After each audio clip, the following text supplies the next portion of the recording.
Jumpa lagi dengan bimbingan belajar Arif. Pada pertemuan ini kita kembali membahas tentang fisika.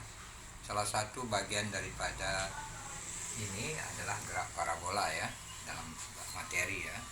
Kemudian di sini saya akan kasih tahu bahwa ini termasuk kinematika, gerak lurus dan gerak melingkar, di mana ada bagian yaitu parabola ya, gerak parabola. Jangan lupa untuk mendukung channel kita Arif Privat, subscribe, like, share, dan komen. Dan juga teman-teman, terima kasih atas dukungannya, atas juga para pelajar seluruh Indonesia maupun di luar negeri. Terima kasih ya atas dukungan subscribe, like, share, dan komen. Oke, kita belajar. Di sini ada bentuk parabola. Nah, di parabola ini kita sering mengetahui bahwa ada sumbu X, ada sumbu Y ya. Di mana kita perpaduan masalah rumus adalah gerak parabola ini termasuk juga di dalam bentuk GLB dan GLBB. Jadi gerak parabola saya kasih tahu dulu. Gerak parabola ya, perpaduan gerak lurus beraturan dan GLBB ya. GLBB ini gerak lurus berubah beraturan ya. Jadi perpaduan ya. Oke ya, di sini ada soal. Bola ditendang dengan sudut elevasi alfa dan kecepatan awalnya FO. Bila kecepatan gravitasi bumi adalah G, maka lamanya bola di udara. Nah, kita memahami di sini bahwa lamanya bola di udara. Nah, di sini kita ada bentuk rumus Y sama dengan FO sin alfa T min setengah GT kuadrat ya. Itu adalah merupakan rumus ya, rumus daripada parabola ya. Nah, jadi kita kembangkan di sini supaya rumus itu bisa memahami. Nah, jadi sini ada lama bola di udara itu apabila Y-nya sama dengan 0 ya. Nah, perhatiin lagi di sini, berarti kalau kita masukin rumus ini 0 sama dengan ini, kita keluarkan T-nya. T-nya kita keluarkan, jadi FO sin alfa dikurang setengah GT. Kan GT pangkat 2, jadi kalau kita kali sama dengan ini. Nah, kita tahu bahwa waktu di udara itu adalah 0 ya. Jadi atau menjadi FO sin alfa min setengah GT sama dengan 0. Jadi T sama dengan 0, bisa saja juga T sama dengan 2 FO sin alfa per G. Ini pengembangan daripada rumus ya. Jadi rumus itu begitu banyak ya, jadi bisa dikategorikan. Kita harus selalu untuk belajar ya, supaya kita memahami ya. Oke ya. Kemudian di sini soal nomor 2. Sebuah pesawat terbang bergerak mendatar, jadi mendatar kayak gini, dengan kecepatan 200 meter per second ya, jadi P-nya 200 meter per second, melepaskan bom dari ketinggian 500. Jadi ini tinggian ya, jadi ke sini ada ketinggian H ya. Oke ya. Jika bom jatuh di B, di B dan gravitasi 100 meter pangkat 2, maka jarak A ke B. Nah, jadi kita ada soal begitu, jadi kita bisa bahas ya soalnya supaya kita memahami jatuh ya.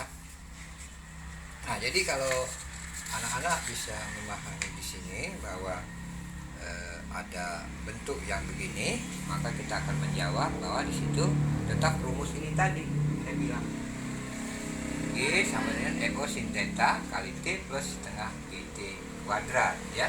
Nah, di sini G-nya berarti jarak antara dari sini, kalau kita ambil di sini Y-nya ya, berarti kita ambil ketinggian Y itu, ambil ya daerah Y ini. Nah, berarti 500 nih masukin. Jadi Y-nya 500. Diketahui ya.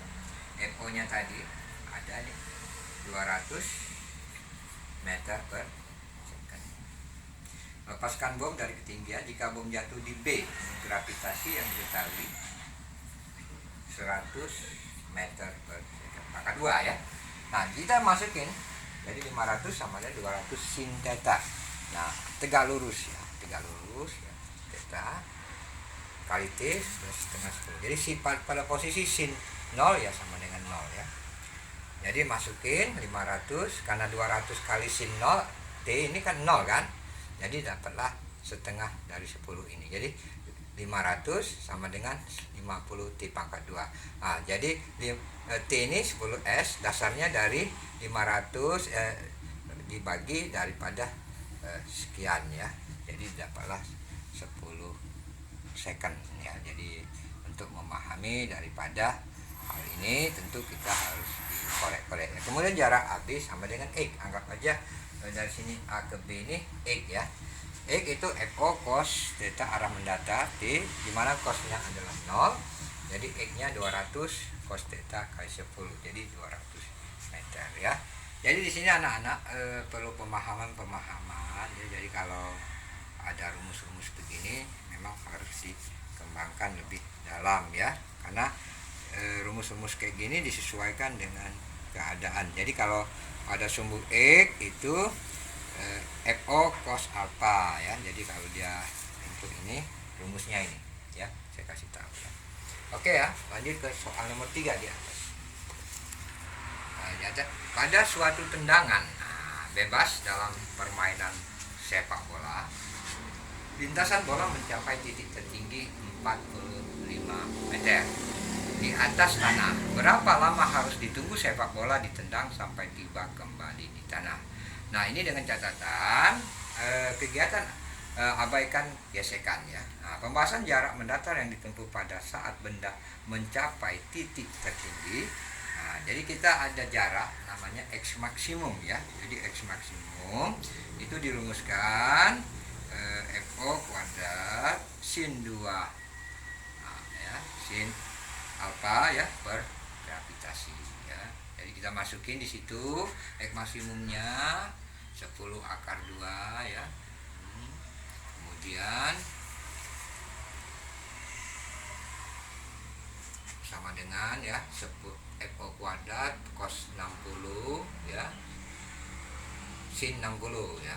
Jadi kalau per 10 gravitasi ya, kita ingat di sini ya. Jadi didapatkanlah itu ya. FO kuadratnya 100 akar 3 ya. Karena 10 kali 10 ya. Itu kan sudah ada acuan di sana ya. Oke ya. FO kuadratnya didapatkanlah 20 meter per second ya. FO ya, jatuhnya akar 400 ya.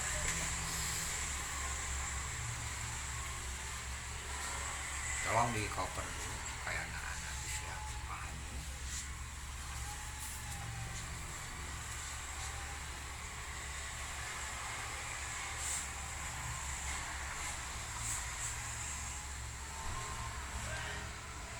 Sudah anak-anak ya, kita nanti ada saya kasih tahu. Kemudian nomor 4, sebuah peluru meriam ditembakkan dengan kecepatan awal 60 meter per second dan sudut elevasi 53 derajat. Bila gravitasi 10 meter pangkat S pangkat 2, maka posisi pada titik ke-1 adalah. Nah, di sini kita tetap menggunakan arah mendatar. Ini rumusnya X sama dengan FO cos kecepatan mula-mula ya. Nah, di sini kan kita ketahui FO-nya 60 meter per second ya. Dan sudut elevasi 53. Nah, cos 53 itu ada 0,6 ya. Nah, kemudian bila gravitasinya 10, berarti maka posisi peluru. Nah, jadi sudah G-nya gravitasi ya. Gravitasi ini sudah ada 10 meter per second pangkat 2 ya. Nah, cara mendatar itu ada rumus X sama dengan FO cos alpha T sama dengan 60 cos 53 kali 1 T 60 kali 0,6 kali 136. Nah, ketinggian tiap waktu. Nah, kita gunakan itu rumusnya Y FO alpha ketinggian ya, mencapai sesuatu itu kali T min setengah GT kuadrat. Nah, FO tadi 60 sin 53 sin ya. Saya bilang di sini kalau cos itu ada 60, kalau sin sin 53 ya, sin 53 itu 0,8 ya. Oke ya, didapat di. Nah, jadi kalau gerak ini memang harus kita memahami. Jadi perpaduannya bisa. Jadi kalau X maksimum itu bisa umpama ada perpaduan GB dengan apa? Dengan parabola, ini harus memahami ya. Kalau rumusnya, jadi kalau saya kasih tahu pada sumbu X itu terjadi GLB ya. GLB berarti R ya. Rumus yang untuk ini sama dengan P0 cos alfa ya. Ini pada sumbu X. Nah, untuk mencari jarak itu FO X kali T ya, atau sama dengan ya, Fx kali T, boleh ya, Fx kali T. Nah, pada sumbu Y itu GLBB ya, ada perbedaan di sini yang berjalan. Jadi FY ya itu sama dengan FOY, kecepatan ini ya. FY ini kecepatan ya nak ya, kali G kali T. Nah, untuk itu jadi FY kuadrat dibikin sama dengan FOY kuadrat ya, min 2 gerak G kali T ya. Jadi bisa Y nya, ini rumus ya. Rumus ini berlaku secara internasional. Nah, ini jadi kita bisa memahami berarti setengah GT kuadrat ya. Jadi kalau atau FOY sama dengan, bisa lah ya, ini FOY ya, pada sumbu Y FOY sama dengan FO sin. Nah, ya, untuk hal-hal demikian ya harus dipahami. Oke ya, demikianlah mungkin pertemuan kita tentang gerak parabola. Semoga mendapatkan manfaatnya. Tetap kita ikuti protokol kesehatan pemerintah kita, jaga jarak, cuci tangan, dan tetap gunakan masker karena perkembangan corona masih belum habis di negeri kita. Oke, kita dukung pemerintah.